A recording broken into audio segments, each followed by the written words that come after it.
And who do we have here in the picture? This is my fancy hamster, Liberace. Oh, I see. And was there someone else that used to live here, a roommate maybe? Well, there was my friend Paul. I see.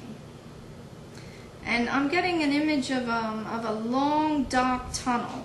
Do you know what that is?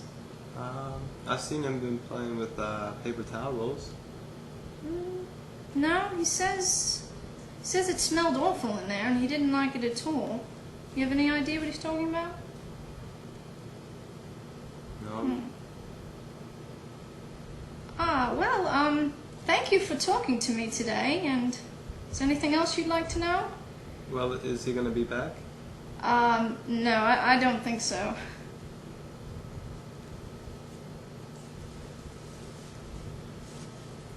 Thank you so much for coming, Sonia.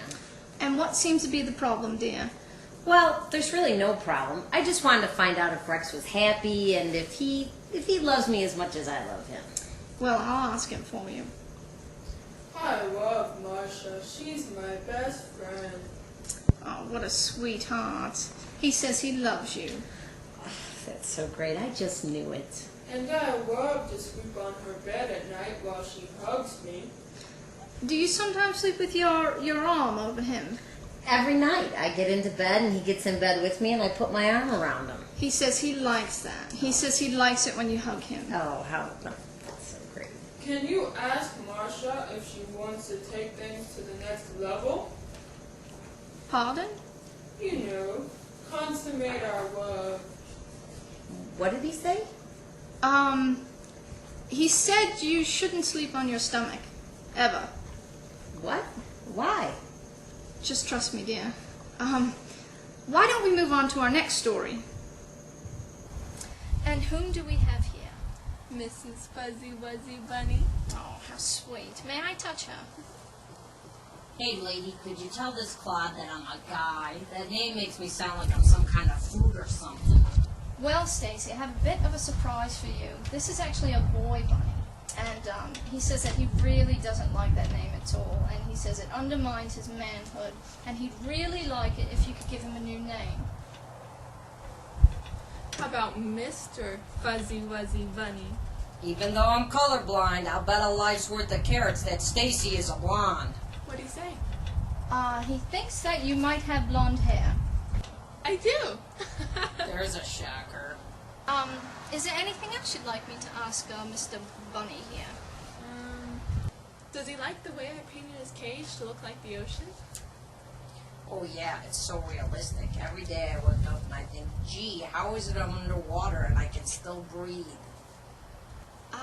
He loves it. Oh, good.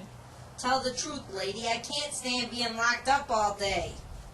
Well, thank you for talking to me. Hey, what are you doing? Let me out of here, lady. I'll give you some homemade raisinets if you get me out of here. Shall we move on to our final story? And who's this well-fed fellow? This is Tippy. I've had him for years. Well, hello, Tippy. How are you today? You're not really buying this crap, are you? You know, I think he wants to communicate with you. Now, John Edward, there's a psychic. That guy rules. Does Tippy like to watch the telly with you? Yes, he does. How did you know that? Lucky guess. There seems to be a slight attitude problem here. Boring. Tippy's a bit of a skeptic. What do you mean? Take a hike, you phony. Well, maybe I can ask him something only the two of you know, and then you can confirm it. Sure, lady. Ask Johnny Boy if his wife left him because he was having an affair with the pool boy. What do you say? He says he can't really think of anything. Wow, that's amazing. You have no idea what I said. Let's try it again. Ask Johnny where he keeps his boy toy magazine. I will not. What do you say? Oh, nothing. He's just being silly. Another astonishing moment in psychic history. Well, now you're just being rude. Take a hike, you phony. Perhaps you just want to be alone with John.